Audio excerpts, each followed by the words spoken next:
Welcome to Bat Therapy, the psychology of Batman, superheroes, and other comic book characters.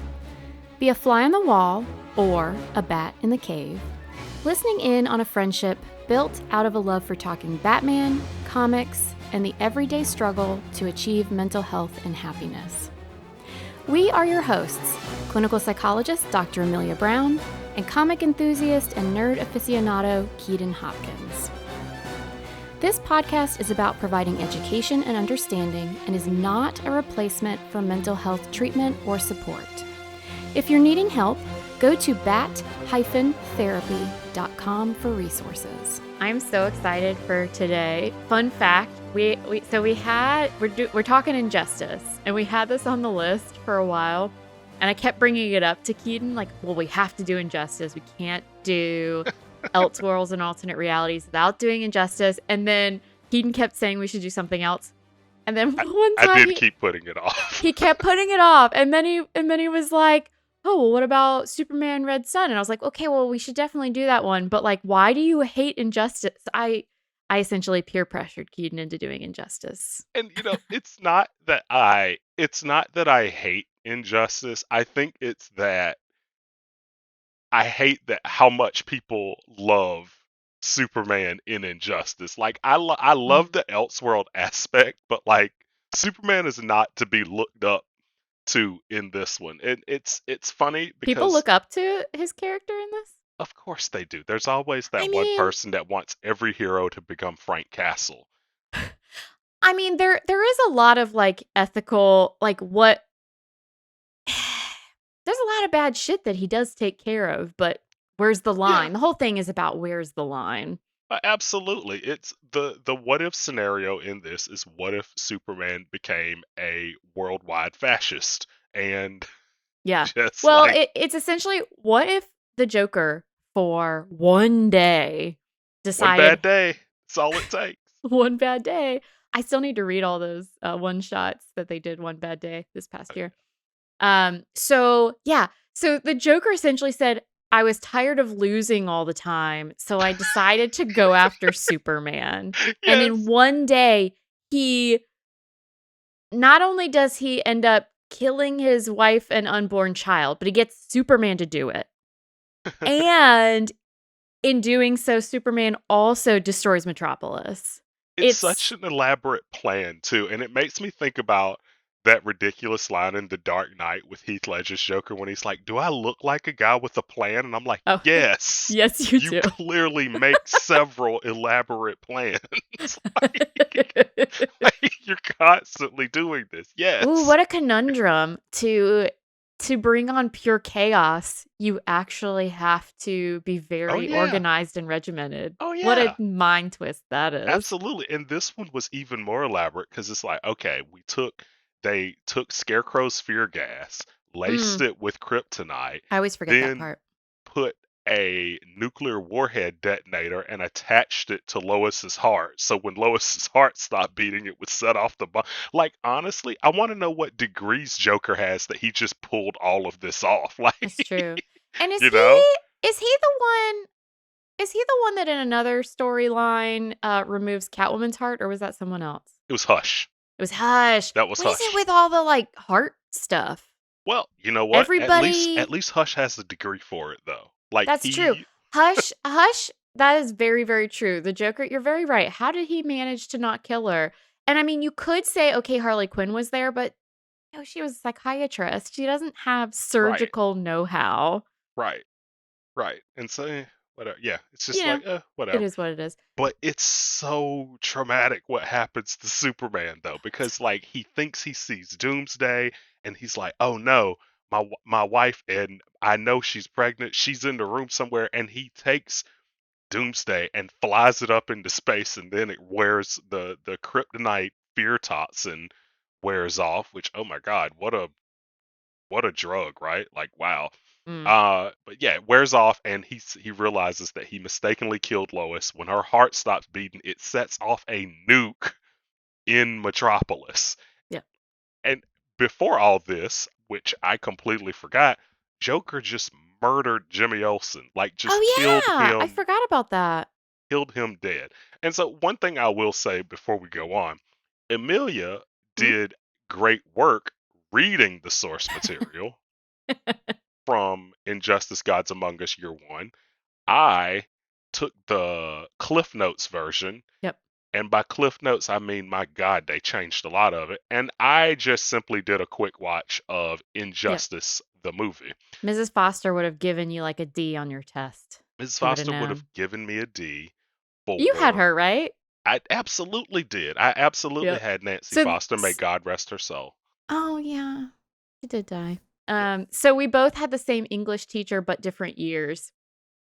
I forget, was it 11th grade, 10th? I forget which grade she She was taught, but she was senior year English. senior year English. Yep. And people would always talk about how terrifying she was. She was essentially one of those teachers who loved to be terrifying so she could be fun. Right. If that makes sense. The teacher that has the, you have to kind of be able, in order to be able to be fun, you have to be a little terrifying sometimes. Like make She sure had a people yeah. stay in line, but in She a had a fun cup way. on. She had a cup on her desk. I always remember that said, "Ashes of problem students." Yeah, I was like, exactly. "That's good, Yeah, good." you know, Yeah. there's a reason so many of the people that went through turned out to be teachers themselves. Oh wow, wow. I know, right? God, she did win in the She long did win. run. Wow. She did win. Hey. Love Mrs. Foster. Oh yeah, but Anyway, yeah, she would be disappointed because yeah, she'd be so I disappointed. watched the movie and I completely forgot just how different the movie is from the book. And my favorite thing in the comic, because I do remember certain parts of the comic, it's just been a long time since I've read it. My favorite part in the comic completely got left out of the movie, Oh, and which that's part?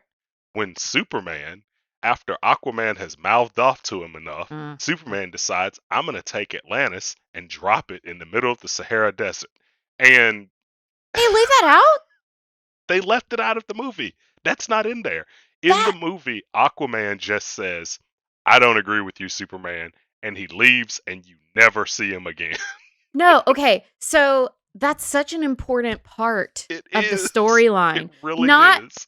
so I actually wrote that part down. Let me see where I can find it cuz yeah. So Shazam and Green Lantern help.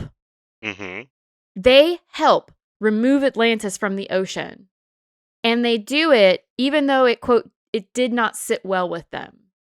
They still did it. That is like the first sign that Superman is really overstepping Yeah. and that people are starting to conform, maybe even start obeying his instruction, even though it's really going in a bad direction. I mean, that's different than a regime was killing innocent people and we went in and we stopped it even though we don't know the politics. That's very Yeah. different It's than we extremely different. took we took the city of innocent people and we plopped it in the desert so Yeah. they would And be and injured. so yeah, the movie keeps the trauma, but it doesn't keep a lot of what I consider to be the essential storylines. Like Lex Luthor being a double agent, he's not even in the Mm. movie. Ah. Yeah, he's not in the movie. What else is different? Oh, there's no so in the comic book and in the game, there was like a super pill that would make Yeah. regular humans like That's not temporarily in it. able to fight on Superman's level. Nowhere in the movie. But Nowhere in the but movie. Yes, but I know.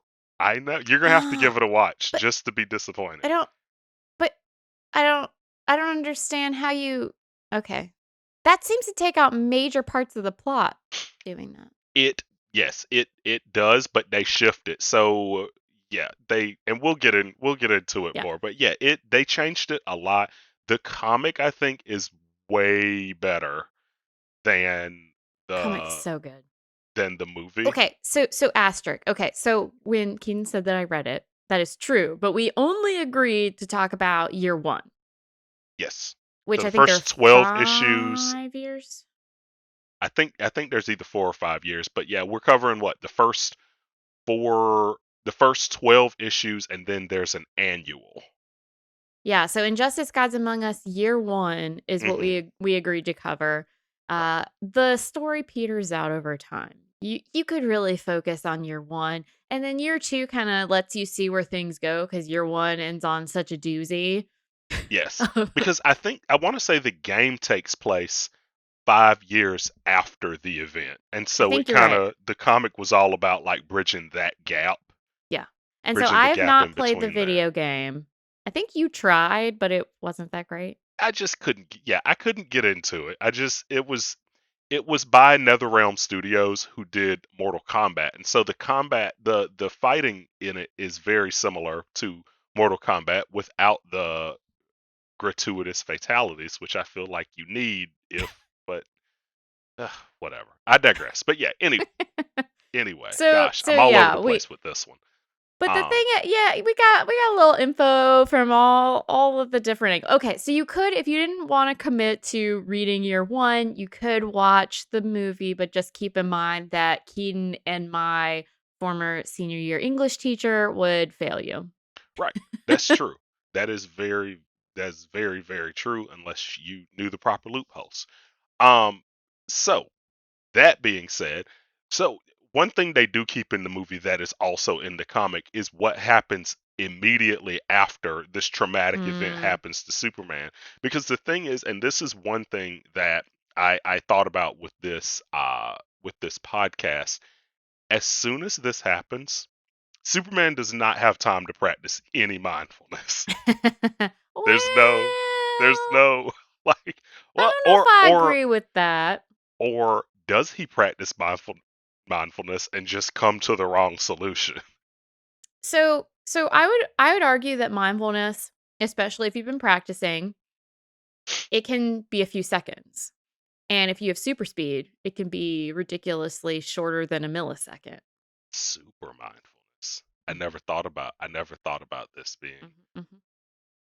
Now okay. now now granted, at the same time, if you're super speeding through your thought process, like there's actually this really cool time where in this comic he actually goes and he talks to the Flash because he's trying to make a decision and he can't talk it through with anyone else quickly enough to make the decision before he Yeah, needed to make it. So you're also thinking and reacting to things a lot of times faster. But I would argue with Superman and Flash, in order to interact with people, they're very practiced in slowing themselves down to the point where they can interact with other people yeah. and other people can kind of understand what's going on.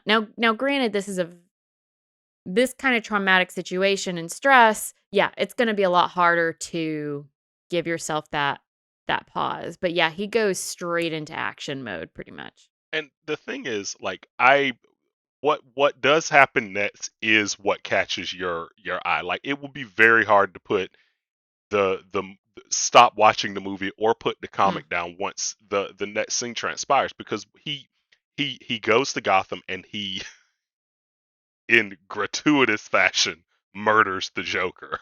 yeah. For that scene alone, the animated movie is actually rated R because Um they were like, "Oh no, we're it is keeping a that in here." very invincible level It gratuitous. does have an invincible vibes to it. It does, which is which is why, like I said, when I read it, it does feel a little bit like if a middle schooler got to write his own rated R movie, like with the it does have that feel to it, but there are some good things. There are So some good things in there. so what I would say is that what I do like about this is that I don't think anyone would disagree. It would take such an extreme set of circumstances for Superman, in the way that we know him, Clark Kent, in the way that we know him, Right, to suddenly shift to being violent and taking lives. right, And so it would need to be something uh, almost ridiculously extreme, where it's like like, what oh happened. my God. Yeah. Yes, In order for yes, this to even be something that you could see being remotely feasible. And what's interesting is we have to talk about Batman because the Bat Therapy podcast, but you get to see Bruce Wayne and Batman and Superman responding and reacting to each other. Yeah. And you, I think, see Batman being disappointed in how Superman reacts because he's always seen Superman as being the better form of humanity. Yeah, he's a And beacon. He's the beacon that yes, every he's the template that everyone looks to as far as yes, how to be a good hero and an even better person, right? Like he's just the shining yes, light and uncorruptible. And yes. looking at this comic, it makes me feel like, of course, it makes me feel like Batman's the one that's uncorruptible because you see Mm, just how, and it's just like the Joker said. The Joker even admitted, he's like, I got tired of losing. yeah. In other words, I could not make Batman tick. I think that's what he meant when he Hmm. said, I got tired of losing. He's like, I Yeah. cannot shake Batman's sense of heroism. I can't shake his moral Mm, code where he refuses to kill. So I'm going to mess with Superman. And yeah. I think that's what he meant by all that. And so it was really interesting because if the same thing had happened in Gotham, I don't think I think Batman in in his stone ways, like I don't know if he would have reacted the way that Superman did. Yeah. I Now, I guess an argument for that too is how much is that his sense of heroism and how much of it is he had so much ripped away, not to the same level, but he had so much ripped away as a kid. So he keeps everyone and everything more at arm's length. And it's more, That's true. there's obsessiveness and their relationships and all these, but there's not that closeness that Clark Kent slash Superman has in his life. And so would it be technically a comparable loss? I don't think I so. don't know. I I don't think mean, so because I also forget Lois was pregnant. So that was bad too. And mm, so it was, oh my gosh, what he goes through, I don't blame him in the beginning because when he kills the Joker, that's one of those where I'm like, that's been a long time yeah. coming. Like And the fact that Superman Gotham's even, justice system had not taken care of that already. yeah. Well, and he even brings up to Batman who's culpable here. If the Joker keeps doing this and taking lives over and over and over again and you aren't taking the next step forward, which one of us isn't the hero? Is it the person who Right, acts and kills to stop right. the issue, or is it the one who doesn't kill and then the issue continues? And that's something you see throughout the comic Well, where what is corruption? And they end up on different sides of the coin because Batman says no, you don't cross certain lines, and Superman says if you don't cross those lines, these things don't get resolved. And so do you instill fear in people, which is what builds fear, resentment, this reactance can kind of right, come into play because Superman takes over so that people don't become violent? Or do you take away that fear, allow people freedom, but then there's more violence? right. And honestly, that's what made me think like I never really appreciated the name until I gave it more thought, like the Mm, whole concept of gods among us, because and it almost does give like a religious aspect to it. Like if you are omnipotent and all mhm, powerful, that means when bad things happen on your watch, it's because you allowed it to. mm, And I think that's what Superman saw. He was like, yeah, I always, and I think he even says at one point, he's like, I always react to bad things yeah, instead of stopping them before they happen. yeah, Uh, and I just thought I thought that was it because I thought, okay, God's among us. Like it yeah. really kind of Well, and cemented so that. there's a lot of psychologically interesting things happening when it comes to the superheroes in this story. So, like, when I was talking about Atlantis and how that's an important precipice essentially for Shazam and Green Lantern, they become culpable in something that's not just directly helping in a Hmm. superhero status with that. they are actively trying to force Aquaman and his people to essentially allow Superman to control them if he wants to. Yeah. They're saying, Superman's more powerful. You can't tell us that we can't control you too if we want to. Because Aquaman sees the writing on the wall and he says, you're going to leave the ocean people alone. And Superman says, it's not up to you. Yeah. He's just like, yeah, I'll do it if I want to. right. And it's funny because I feel like Aquaman had this thing like, stay off my lawn. Yeah. And Superman was like, it's all my lawn. Like, all of it. Like, Yeah. all of it's my lawn. And he even gets his friends to join along. So he gets them to conform, essentially going along with your peers, that whole peer pressure thing, where Hmm. sometimes we go along with something even if we're pretty sure or we're even sure that it's not right. Right. Um and they've done like different experiments and things where they have people essentially going in and okay, here's so the ash line experiment for anybody who knows about that. So essentially you've got three different size lines and you're given a line and you say, okay, which of those three lines is the same length as the one that you're given over here? And it's pretty obvious.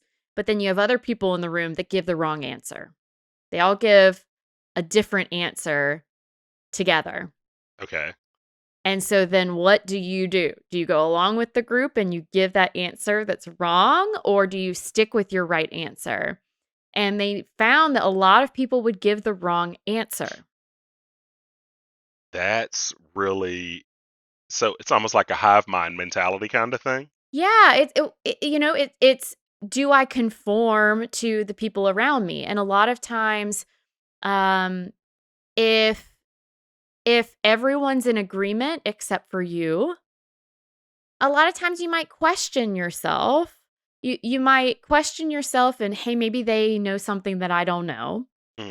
Or you might not want to stand out. Not everyone, it's going to depend more on your personality on if you choose to stand out and give a different answer versus going along with everyone else.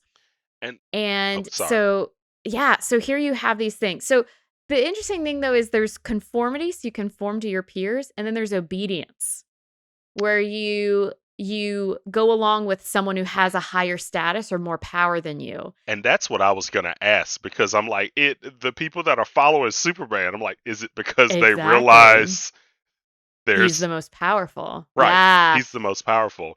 It's a good question.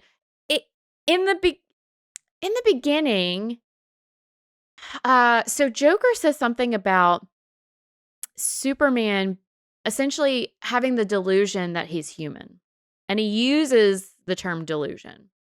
And it's an interesting thing where over time he almost becomes more alien, more separated from the people without superpowers. Right. And even within the superheroes, I think they were all friends and considered themselves on the same level, but once he started stepping up, I think actually, yeah, people said, "Okay, well, he has the most power." Right. And for some reason they said the most power equals the best ability to decide what to do, which those aren't necessarily equal things. Absolutely not. And one of the things I appreciated about the comic that the movie also left out is at one point, Flash just dips. He just Mhm. leaves and he runs to Australia and he's like, I'm just gonna run and think. Yep. In the movie, he dies looking for Joker at the beginning. Like, Oh. yeah, they just like, oh god, it's Read the comic, people. read the comic. Yeah, read the comic. Don't. Yeah, in the comic, Yeah. you're right. So, um, essentially, there are multiple characters that start to question, and a lot of times it happens a little bit more quietly, unless they're with Batman. So, Batman is Right. the obvious dissenter of them Right. all, and then you have his kind of group of people, like Black Canary and Green Arrow are sided with him, Black Lightning, and some other people. And then you have the people that are with Superman. And you see them kind of quietly question in one way or another. And yeah, Flash just I think it's after okay. So Superman and Wonder Woman is all about it. She's got the hots for warrior type Superman. She's been wanting to see this. She can't help but want the warrior ways, even though she thinks she wants Yeah. peace. Yeah. She can't help. She was trained to be a warrior and she just falls right into it. So she's all on board for this Superman. So they're like trying to control things. And so people react. They say, we don't want our freedoms taken from us. And there's this young man in a super suit, and he tries to stop them. And Superman didn't know he wasn't as powerful as he was seeming when he came at him. Hmm. And he, I think he makes him. They don't really go into detail, but they allude that he essentially made him paraplegic. And so Flash goes off and runs away because Batman, of course, catches on to this and is like, hey, I want you to see this kid's room. And he sees that he adored all these heroes. He Hmm. sees all of them on the wall. And he's like, look what you guys did to this kid. And you guys were his hero. And so, yeah, this is Flash taking that in and saying, just because Superman is the most powerful, is he the best voice to listen to? Right. He's not all knowing. Right. All Ab- powerful and all knowing are different. yeah, very, very, very different things. And I really appreciated the fact that they just took that time and he's like, I just need to think, which goes to show just how Yeah. much thinking he needs to do, that he ran to Australia, and we already mentioned he has super thought, so he was very Yeah. mindful. Yeah. He's very mindful, but like the comic just does. But one thing that was really interesting to me was I wasn't really a fan of what they did with Wonder Woman in this, because Mm, it was almost like she was more violent than hero. Like it was weird. It didn't seem like she wanted to do good as much as fight. It was yeah, very, and also it was weird because they like had this. They basically made her just want Superman. they did. But so here's the thing. I mean, there are storylines where they put those two together. True. Um, and there's even one comic book thread. I I never remember details of where to find these things, but there's a comic book thread where um she actually kills someone in order to, gosh, I'm trying to remember now.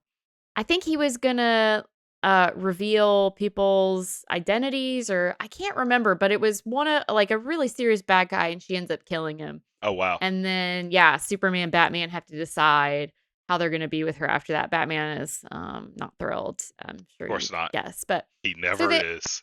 yeah, so I mean, they've kind of alluded to these things before, and she does come from a island of female warriors. And so in this, they at least try to explain it away. But I totally hear you in that would she shift so quickly Right. into peace through Right. pseudo war? She kind of talks herself into it's peace because look, no one's fighting, But but really they are fighting people. yeah, like when Ares is a voice of reason, you really need to just take a step back and think about what it is you're doing. Like, oh wow. There's so much happening that Ares sounds like a potential pacifist, I know. and And she's like, "Yeah, God of War. I'll just smack him down, whatever." yeah, can't be the god of war if there's no war.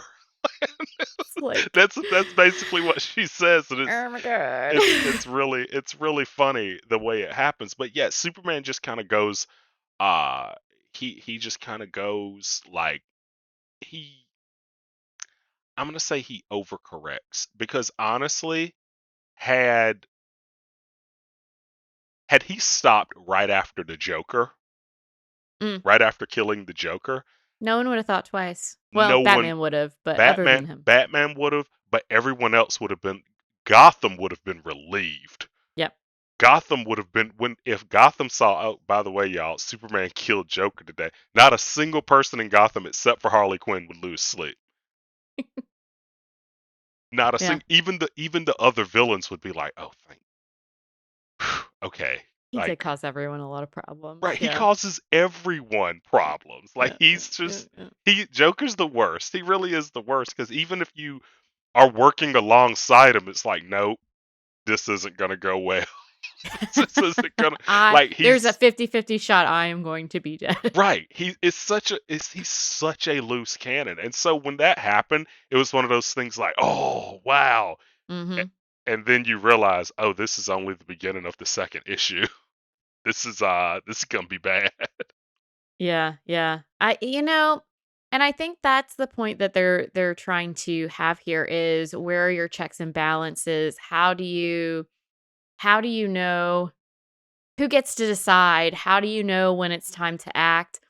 And there's even characters who kind of point out, like I think the Huntress and Damian Wayne, they point out, Batman, you aren't all knowing either. Right. You're talking about how Superman is imperfect and we can't just go along with everything he wants. Well, we can't, who says you are the voice of reason, which I mean is fair. Yeah. But you see a lot of different ways in which it's very tricky to figure out what is the voice of reason. What is Yeah. the best route? I mean, you have all these innocent people not dying because they Right. act. But then when you act so strong-armed without having some checks and balances in place, because Superman just kind of stops listening to anyone who doesn't agree with him, Exactly. then you're going to start doing things that you don't realize are overstepping the line. I mean, he doesn't think there was anything wrong with taking Atlantis and plopping it into the desert. And what's ironic is how is that different from the wars and everything? He's talking about all these innocent people and they're not dying. Exactly. Well, guess what? You endangered innocent people. Why did you do it? So another group of warring people would stop. Because it's Well, what do you think yeah. all these other people are doing? This is how all these things happen. And it goes and it said like it goes kind of back to what I was saying with overcorrecting because the next thing they show after when he like makes his statement that like no more war, no more fighting, they show him stop a drone strike that would have Mm, killed some innocent people, which I'm all for. I'm like, yep. yeah. I'm like, yeah, Superman just saved those people. And of course, the drone strike though was from the United States, Mhm. right? Like they were the ones that were just gonna kill innocent innocent bystanders, and then they were like, oh, Superman's the this isn't okay because now Superman's interfering with our plans and we're the good guys, and so it Oh it yeah, the United States does not come out looking great, which I'm all for, honestly. There was but there like was yeah, no fudging of things right, with that. but it was interesting because it made me think about the fact that I think that most people see themselves as the protagonist or the Mm, the good guy, right? yeah. Even the best villains even think they're doing the right thing, A lot of right? times, yeah. A lot of the times they do. And so it was funny because I thought about it like, wow, the United States is like, how dare Superman get in the way of us making peace, right? And Yep. Superman's like, you were about to kill innocent people to maybe kill one bad guy. Like Yeah. what's wrong with you? And so it's very interesting how that all works because there've been Yep. so many times when I've been in a situation and I saw myself as doing the right thing and then Mm, I realized later on from someone else's perspective yep. I wasn't doing the right thing. From my Right. eyes, I was completely justified. I completely understood why I was doing it. Like I could Mhm. go through it and it's like when I tell this story, I'm clearly the hero. From And some yeah, that, I think, is why Batman sees himself as the right path, because I think he's the least likely one to call himself a hero. that's true. So he's not seeing it as I'm on the right side, but I'm doing the best I can, and he has this kind of obsessive quality Right. about everything, and, I think he'd be one of the first ones to say, "Yeah, I make mistakes, and I am imperfect." Yeah. And he'd probably even say Clark Kent is as close to perfect as you can get, but Oh yeah. then if he oversteps, if Clark Kent, and actually there's a point where Wonder Woman starts calling him Cal. So if he shifts Yeah. to a more kind of alien perspective and more of this separation, and he just starts acting without feeling and thinking and processing through things first, and he just sees himself as the hero all the time, that's a problem. It's a problem if you think you're the hero all the time. It's impossible. Like you were saying, it is impossible to be the hero to everyone all of the time. Yeah, and the thing is, he really gets away from what makes him human. One, because he loses Yeah, all of his human of course friends he that are does. around him. Jimmy, Lois, Perry, and he even takes his parents and just moves them to the fortress Mhm. of solitude. And so it's like, how much communication is he having with them? Because he does slowly become more and more alien, and part of it is because he stops interacting with humanity. Mhm. He And he's and of course he does, he's in so much pain, you know? yeah, Of course he does that, but you're right. He separates from the very thing that helps him probably make the best choices. right. And Batman sees that, and I think that's why Batman is so cautious about things. I don't think per se he has a problem with Superman stopping the deaths of innocent people. I'm sure he doesn't have issue with that, but the fact that he's not questioning his actions anymore in the way he would if he was more connected to humanity. And it honestly, it made me think about the number of times where something's been bothering me or I've been upset about something and I don't talk to anyone about it, Mm, and you just kind of get lost in your own head yeah. to the point that some stuff is something that actually happened, and a lot of stuff are lines that you connected that might not necessarily be connected.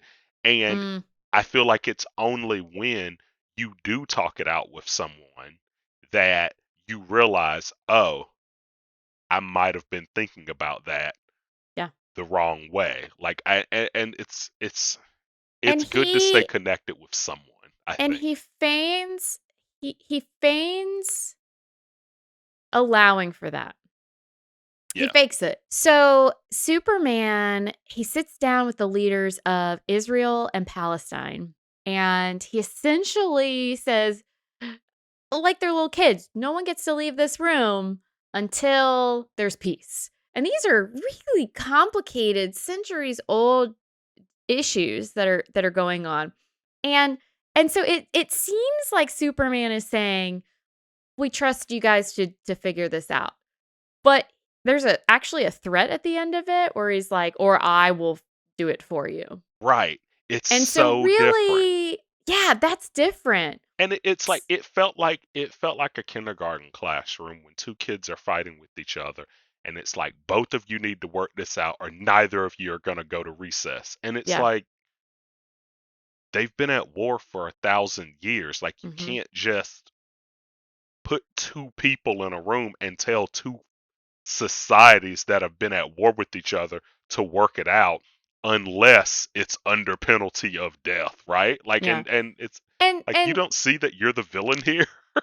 and he doesn't, because he only sees the end goal of they're not at war anymore, there aren't deaths, Right. which I don't think we would argue with the fact that, "Hey, we would love for there not to be deaths here," but it's so complicated. Unfortunately, there are these very complicated human interactions and societal things where, like we were saying earlier, no one can always be the hero to everyone all of the time. And so what is peace to one person might be very restrictive and feel like, a traumatic restriction for Mm. someone else. I mean, like how do you fix these things? And Superman is saying fix it, but like, what's the right answer in these situations? And Right. so what's interesting is, because I was reading up on different stuff about just how people kind of react and respond in these scenarios. Like, we were talking about people conforming and how people might start kind of obeying Superman over time. I found this one thing about compensation, which I think is so interesting for superheroes, which essentially simplifying it down, um, if we're doing something we don't feel good about, we try and balance it out with something that can make us feel better about ourselves. Right. And so essentially, Superman can compensate and be like, well, I'm stopping war. I'm stopping deaths. I'm stopping this, that, and the other. And no one's going to argue with that. But then at what cost? And who gets to decide what cost is worth it versus what's not? And I don't know. The tricky thing is at the end of the day, there are a lot of lives saved. So There is the are. compensation worth it? Ugh. And see, and this is something I can't remember if they did it in the comic, but they did it in the movie. In the movie, at one point there are people that are kind of protesting against what Superman is doing, and it's just a bunch of kids in a Mm, club, and they're all dressed in like Joker makeup, and they're just partying after curfew. mm. Superman shows up and kills all of them. Oh, I don't Just remember that. kills all of them to just send a message. And that was in the movie, and I think it's because it was a 90-minute movie. They didn't have time to like suss out all of the deepness of it. They were just like, by the way, Superman's super evil now. Everyone look. And They in could have You could have gotten that from him lifting Atlantis, that there are questionable things he was doing, but Right, except they immediately made him into a mass murderer instead of like, hey, is Superman, that's not that safe. Those people really need water. Like, and at least left it up to question. But it was yeah, like, oh, he just killed a bunch of, he just straight up heat visions a bunch of teenagers that are mad because they don't want to go to bed. Like, it's yeah. what? And Is it a good decision to dress like Joker? No. no, And especially around him. But uh, but also it was still just cosplay, bad cosplay, but still just cosplay, right? cosplay has its consequences. Right. Right. Like, and so it's one of those it was one of those things where they immediately were like made him the villain instead of you at least having questions about, Yeah. well, he's making sure no one dies, but here it's like, okay, he's clearly out of pocket at this point. And it's so tricky because, okay, well, if people have options, then there's unfortunately you have this buildup to inevitably something bad happens. Like we're talking about, things are not black and white. You can't always be the hero kind of thing. But if you have someone saying, okay, you have to do this or you can't do that, which is essentially what Superman is coming in and doing, you also, I mean, depending on what kinds of things you're limiting, people are going to be reactive for different circumstances. But what he's doing is naturally going to have large populations of people Mhm.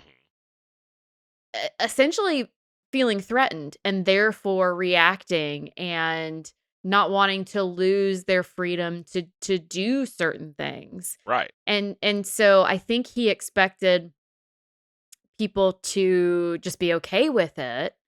And this once again might be part of the faction for Batman is he's saying it's not that simple. And if you're going for the goal you're going for, fear is going to have to reign on high because people don't just follow suit like sheep. They're not just going to be herded into the gate.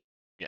And one way that they do wrap up the movie that I thought was really interesting, that's different from the comic, is in the movie the way it's resolved is um they go to an alternate Earth, and they get they go to an Earth where a pregnant Lois has lost her Superman, Mm. and they bring her, and basically they just show her disappointment with this Superman. Yeah. And I think him actually seeing a pregnant Lois in front of him, he gives up. He's like, I messed up. I screwed up. Y'all need to put me in prison. And he just Yeah. goes quietly, and that's how the movie wraps. And I did kind of like it because yeah, it was an alternate reality where this person did actually exist, but sometimes I think even when you're lost, like if you really think back and like what is this really the right thing to do and base it off of those good times that you had and Mm. actually those deep conversations that you had with this person that you love, you realize what I'm doing right now Yeah. isn't necessarily the right thing. And it was like it kind of it instead of the alternate reality, if what he did was just have like introspection, I think he Yeah. could have probably figured that out. And I think he thought he had introspection. But everyone that knew him well, his parents, for example, Bruce Wayne, I think as well, knew that that wasn't happening because he was in so much pain. Right. But he wasn't able to fully experience that, and so he ended up being more and more okay with decisions where, unfortunately, if you wanna stop violence, there is violence that has to happen in Yeah. certain circumstances, or at least, that's how it plays out in this plot. And so, like, I mean, he kills Green Arrow, he breaks Bruce Wayne's back, he breaks Batman's back, which, poor Batman. Seems like you can't get through Especially any his kind of back. plot without Especially his yeah, back. his back Oh just man. has yeah, he needs a chiropractor for sure. He lifts Atlantis. He, I mean, I'm forgetting who. He obliterated, I think it was some villains at one point with his heat vision, and I mean, this is all stuff in year 1. Oh yeah, because It's not taking a they long go to time. Arkham, and there's like a big fight at Arkham with a bunch of the Arkham villains. There's a big That, fight out, oh, yeah, and then he takes them all and essentially takes them away and puts them somewhere they can't escape, but no right. one knows where it is. He's Like like, "It's yikes. fine, guys, I got it, don't you worry." Yikes. Don't worry, they're safe.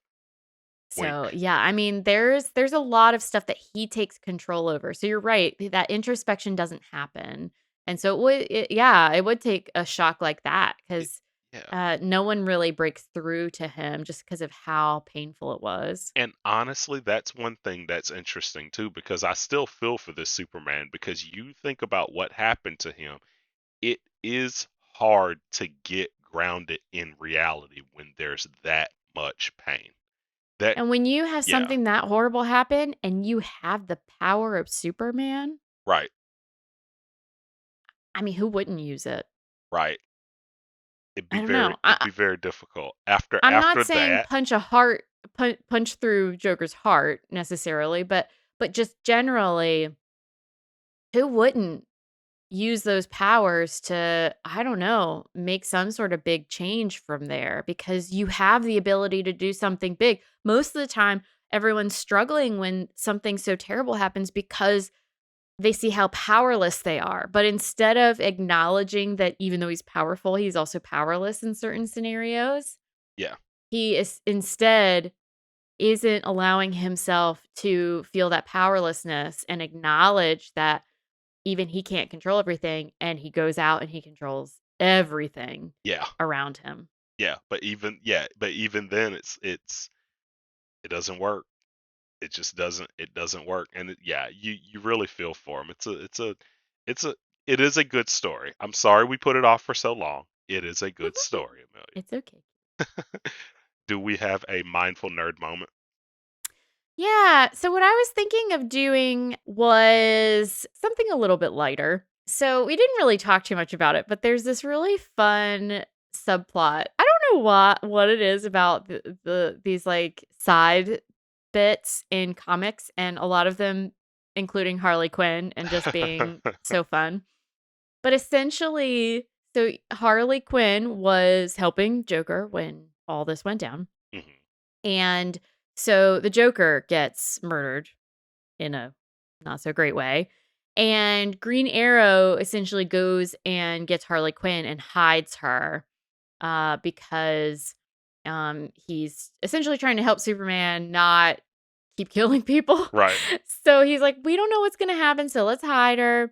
And there's just like a lot of fun stuff going back and forth with them. Like they go to the Arrow Cave and she makes fun of it being called the Arrow Cave and says, why are you copying Batman? You should call it the Quiver, which is totally better. A It is better a name. great name. That is a great name. And she points out that he has an arrow that has like essentially like a punching glove on the end of it that you can like punch things with. Hmm. So what I thought we could do is envision that we are Green Arrow practicing some target practice with the punching arrow. Because, practice makes perfect, and he's perfect at shooting the arrow, so he's got to practice at some point. So he's in the Arrow Cave or Quiver, whichever you want to call it, and he's doing some target practice. All right. All right. So we're going to sit comfortably, sitting straight but not stiff. If you're comfortable with it, closing your eyes, or you can just soften your gaze, not looking at anything in particular. And first, just pay attention to your breath. Focus on your breath to help you hone in on this mindful nerd moment. And as you focus on your breath, I want you to shift from being yourself to being Green Arrow, Oliver Queen, and feel what it's like to breathe those breaths as Oliver Queen. You look around you and you are in the Arrow Cave. And you're about to shoot your punching arrow because sometimes you have to punch people who are really far away. But in order to do that, you got to practice. So you pick up the arrow, you line it up so that you're aiming at a target across the room. It's really far away. It's all the way on the other side of the cave. You're really good. So you're shooting it really far. You set up your arrow, you aim toward that target, you pull the arrow back, and you feel all of the different parts of this motion, feeling the tension in the bow, feeling how your muscles shift as you pull the arrow back. You steady your gaze on the target, and you take a few deep breaths, using your breath to help you make sure that you hit your target. You breathe in and out, in and out. You breathe in, and then as you breathe out, you release the arrow, and you hear it shoot across the room and hit the target in a bullseye. Punch in dead center. And then you lower your arm, you put your bow next to you, you smile, you're satisfied, and you're ready for the next thing. And now we're going to shift from Oliver now that we've punched the target. So paying attention to your breath once again, shifting from breathing as Oliver Queen back to being yourself. And when you're ready, just kind of shifting in your seat a little bit, just getting used to where you are. You're no longer in the Arrow Cave. You're back in your own cave or room or wherever you are. And we'll wrap up the podcast. And hopefully, if anyone listening to us are archers, they're probably cringing because I don't know the terms for anything. But, I did the best I could. Yeah, did what you could. That's all that matters. I'm sorry, you didn't even get the chance to ask what I thought, but I Go for assumed that's what was coming. it. I I did laugh at because sometimes you need to punch things that are really far away. That's what he says in the comic. I felt like Yes, I had to include that. yes, he does. He does. Yeah, it's a great line. But yeah, I like that. Just like because even though that's Green Arrow doing it, those like tasks that you feel like you do all the time, when Mm, you do them enough, you are able to just be completely lost that thought while doing it. It reminds me of when I was a chemist and I would prep samples. When it was the same prep over mm, and over and over again, it got to the point that I could do it and mm-hmm, do it well while still being mindful and just like kind of getting my head together or thinking about something else mm-hmm. completely because I'm so locked in on that same task. The way Green Arrow shoots arrows, Yep. I'm so locked in on that task that I'm able to still just be thinking about something else completely Yes. while still doing that task. And so that's the thing to be careful about because so different levels of complexity of tasks require different levels of attention. And complexity has a lot to do also with how regular you do something, how much you practice it, and just your ability level with it just generally. Right. And it's kind of like what you were talking about. Sometimes what can happen is kind of like if there's a certain place that you travel to all the time, Hmm. you can sometimes get there and not remember the process of getting there. Yeah. And so mindfulness is returning back to paying attention to the process of getting there. Yeah. And we don't necessarily need to be so focused on that every single time, per se, but it can be a really great way to just hone in and check in with yourself, see how you're doing, see if the process of whatever it is, if it's actually going the way you want it to versus just kind of being along for the ride. And it can just be pleasant to appreciate the process, especially with these things that are very regular. It almost makes it special to kind of like if you have coffee every morning. Well, taking a moment to actually fully appreciate that first sip of coffee, or taking a moment to really hone in on shooting that arrow. So yeah, just making sure that these things that are every day, we can still appreciate the process. True. I feel like if I did that, like I would I feel like I would have a more fulfilled life if I really took Mm, in every little thing I was doing. go mindful nerd moments. Plug them in every day. Nice. Thanks for nerding out with us. I'm clinical psychologist Dr. Amelia Brown. Find me on social media at Crafting the Mind. And I'm comic enthusiast and professional nerd Keaton Hopkins. Check out my TV and movie reviews on YouTube at Team JBS. Check out our website at bat-therapy.com, our Bat Therapy YouTube channel, and follow us on social media. See you next week, same bat time, same bat channel.